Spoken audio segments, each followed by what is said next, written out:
नमस्कार दोस्तों, आप देख रहे हैं हैप्पी स्टडी यूपीएससी और आज हम आपको बताएंगे 1947 से 2025 तक दिल्ली के चुनावों का पूरा इतिहास। कौन कौन से मुख्यमंत्री बने, किस पार्टी का वर्चस्व रहा और कैसे दिल्ली की राजनीति बदली। चलिए शुरू करते हैं। आज़ादी के बाद दिल्ली सीधे भारत सरकार के प्रशासन में थी। यहाँ कोई विधानसभा नहीं था, बल्कि चीफ कमिश्नर दिल्ली का प्रशासन संभालता था। संविधान के लागू होने के बाद 1952 में पहला चुनाव हुआ, जिसमें भारतीय राष्ट्रीय कांग्रेस आईएनसी ने 48 में से 39 सीट जीती। ब्रह्म प्रकाश दिल्ली के पहले मुख्यमंत्री बने, लेकिन 1956 में दिल्ली को यूनियन टेरिटरी बना दिया गया और विधानसभा को भंग कर दिया गया। इसके बाद 1993 तक दिल्ली में विधानसभा चुनाव नहीं हुए। 1956 टू 1993 तक दिल्ली का प्रशासन एलजी लेफ्टिनेंट गवर्नर और केंद्र सरकार के अधीन रहा। दिल्ली नगर निगम एमसीडी और दिल्ली मेट्रोपॉलिटन काउंसिल का गठन हुआ, लेकिन पूरे राज्य का दर्जा नहीं मिल पाया। 1991 में पीवी नरसिम्हा राव सरकार ने दिल्ली को आंशिक राज्य का दर्जा दिया और 1993 में पहली बार दिल्ली विधानसभा चुनाव हुए, जिसमें बीजेपी ने 49 सीट पर जीत हासिल की। मदन लाल खुराना दिल्ली के पहले सीएम बने, लेकिन 1996 में मदन लाल खुराना को इस्तीफा देना पड़ा और साहेब सिंह वर्मा सीएम बने। 1998 में बीजेपी ने सीएम बदला और सुशील कुमार मोदी को लाया। आइए अब जानते हैं 1998 से 2013 कांग्रेस का सुनहरा दौर था, जिसमें शीला दीक्षित जी का राज था।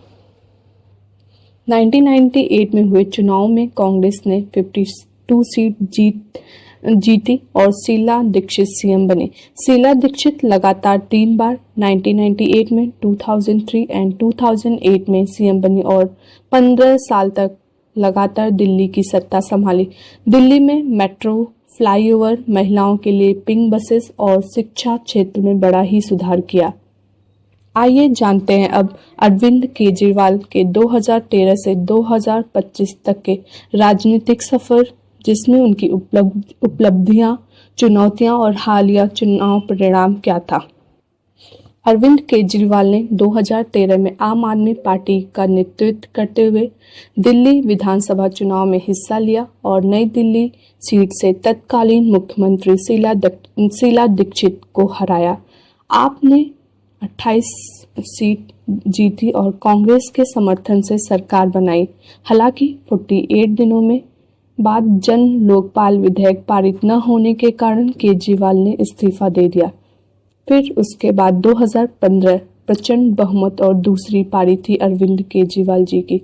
2015 के चुनाव में आपने 70 में से 67 सीट पर जीत हासिल की, जो कि एक ऐतिहासिक विजय थी। केजरीवाल ने मुख्यमंत्री पद की शपथ ली और उनकी सरकार ने शिक्षा हुआ, स्वास्थ्य, बिजली और पानी के क्षेत्र में कई सुधार किए, जैसे मोहल्ला क्लिनिक, सरकारी स्कूल और बिजली पानी की सब्सिडी जैसी योजनाएं प्रमुख रहीं। 2020 के चुनाव में आपने 62 सीट के साथ फिर से सत्ता में वापसी की। सरकार ने अपने पहले कार्यकाल की योजनाओं को जारी रखते हुए नई पहल शुरू की, जैसे महिलाओं के लिए मुफ्त बस यात्रा और देशभक्ति पाठ्यक्रम की शुरुआत।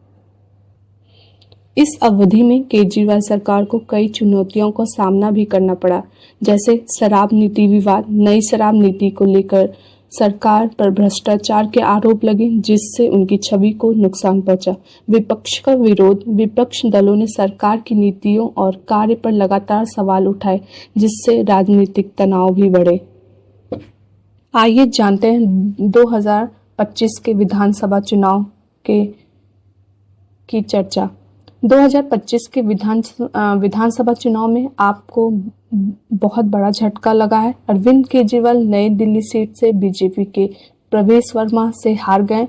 इसके अलावा पार्टी के अन्य प्रमुख नेता जैसे आतिशी जी कालिका जी सीट से भी पीछे हैं अभी। इन चुनाव परिणाम के बाद आपके सामने आत्ममंथन की आवश्यकता है। पार्टी को अपनी नीतियों और रणनीतियों पर पुनर्विचार करना होगा ताकि भविष्य में जनता का विश्वास फिर से जीत सके। तो दोस्तों, ये था दिल्ली चुनाव का 1947 से 2025 तक के इतिहास। आपकी क्या राय है इन घटना के बारे में? कमेंट में हमें ज़रूर बताएं। वीडियो को